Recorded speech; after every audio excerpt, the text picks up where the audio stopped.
First of all, that's not true. There was a shooting, as you mentioned, about 6 weeks ago. And of course, the Trump administration, our Department of Justice, everybody investigates this stuff because we want everybody, whether they're political friends or not, everybody has to follow the law in the United States of America.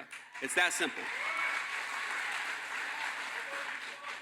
Now, in that particular case, I don't want to comment on, I want to prejudge all of the details, but look, when you have a law enforcement action, when you have somebody who is committing a crime in the United States of America, and you go and arrest that person. Now, I believe the person who was shot was not part of the underlying investigation, but when the officers approached the person they were trying to arrest, that person, drove away from the scene, and what at least the law enforcement officers argue is that that person posed a danger to the community. Again, I'm not going to prejudge the case, because I think everybody is entitled to their case, not in the court of public opinion, but a court trial by their juries, an actual real investigation, if that's what ultimately happens.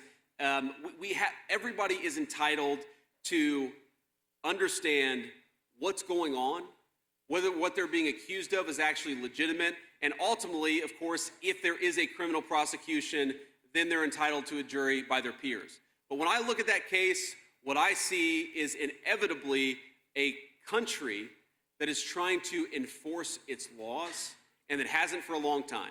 And while Democrats get extremely agitated about this case, again, we're investigating that case.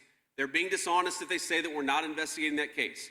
But what I see from Democrats is people who are far more worried about a shooting involving an illegal alien than they are about the fact that tens of thousands of Mainers died from fentanyl overdoses by that poison brought into our community. And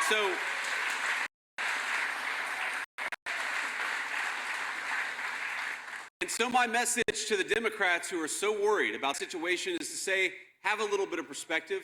We can absolutely investigate every shooting, and we will, but we can also secure our border and ensure that that poison stops coming into our country, and that is our priority, and that's our emphasis. Now,